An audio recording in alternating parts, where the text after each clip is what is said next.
सबैलाई श्री ख्रीष्टको नाममा जय मसीह। आउनुहोस् हामी आजको बिहानीमा डिभोसनलाई सुरु गर्नेछौँ प्रार्थनाद्वारा।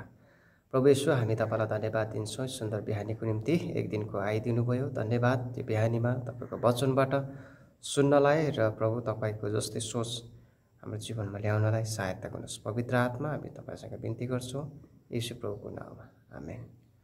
हुन्छ, आज हामी हितोपदेश 6 अध्यायको 22 पदलाई हामी पढ्नेछौँ, 21 र 22लाई।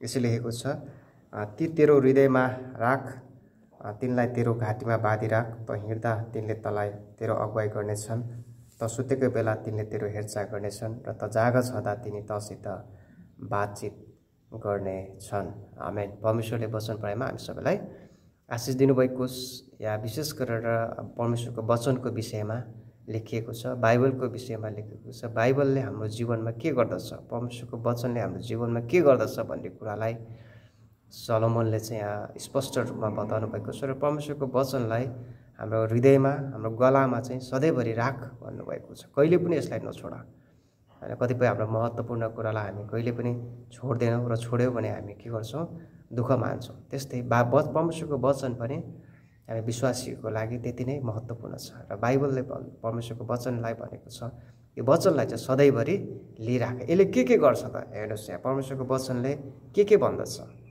होइन। यो बोल्छ, यो बाइबल हामीसँग होइन। यो चाहिँ के छ, व्यक्तिगत छ, पर्सनल हो यो हाम्रो परमेश्वरको वचन, पर्सनल वर्ड अफ गड भन्छ। परमेश्वर चाहिँ हामीसँग व्यक्तिगत रूपमा बोल्नुहुन्छ। जस्तै यहाँ जाग छँदा तिनी तँसित बातचित गर्नेछ। दिउँसो उज्यालो हुँदा, राति मात्रै होइन, त्यहाँ दिउँसै पनि परमेश्वर हामीसँग के गर्नुहुन्छ, बातचित गर्नुहुन्छ।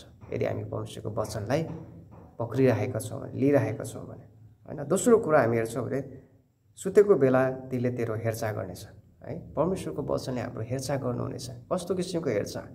हामीलाई संसारको प्रभावदेखि होइन, अभिलाषाका कुराहरूदेखि, पापदेखि चाहिँ यसले हामीलाई जोगाएर राख्दछ। भजन सङ्ग्रह खण्डमा हामी पाउँदछौँ, जवान मानिसले आफ्नो चालचलन कसरी चोखो राख्न सक्छ, तपाईँको वचनअनुसारको जीवन जिएर नै हो। साँच्चै नै वचनले भन्दछ कि परमेश्वरको वचनले हामीलाई के राख्छ, जोगाइराख्छ, हेरचाह गर्दछ है। र अर्को कुरा, त हिँड्दा तिनले तेरो अगुवाई गर्नेछ। वाह, कस्तो अचम्म छ है। परमेश्वरको वचनले हामीलाई के गर्नुहुन्छ, अगुवाई गर्नुहुनेछ।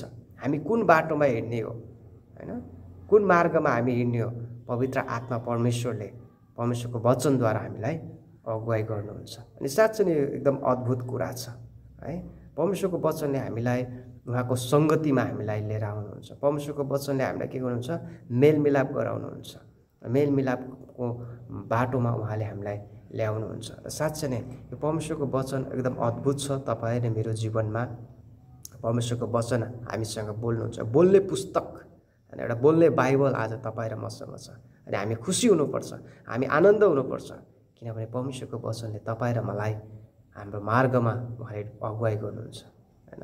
भजन सङ्ग्रह 1मा हामी भन्छ, धन्य हो त्यो मानिस जो दुष्टहरूको सल्लाहमा हिँड्दैन, जो पापीहरूको मार्गमा खडा हुँदैन होइन। त्यो व्यक्ति के हुन्छ, खोलाको किनारमा रोपेको बोट जस्तै हुन्छ। परमेश्वरको वचनले हामीलाई के गर्छ, मार्गदर्शन गर्छ। र अर्को कुरा होइन, यसले हामीलाई हेरचाह गर्छ होइन। यसले हामीलाई, यो परमेश्वरको वचन हामीसँग बातचित गर्नुहुन्छ है। अनि यसले हामीलाई पापबाट जोगाउनुहुन्छ। परमेश्वरको वचनले पाप खराबीहरूबाट, अभिलाषाहरूबाट हामीलाई मेलमिलापमा ल्याउनुहुन्छ, सङ्गतिमा ल्याउनुहुन्छ।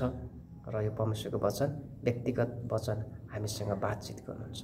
र यो पुस्तक बाइबल जो हामीसँग छ, पवित्र परमेश्वरको बाइबल, अनि बाइबललाई हामी पक्रिराखौँ, लिइराखौँ है। अनि यो बोल्ने बाइबललाई हामी सधैँभरि साथमा राखिराखौँ। आमेन। परमेश्वर आजको बिहानीमा हामी सबैलाई आशिष दिनुभएको होस्। जय मसीह।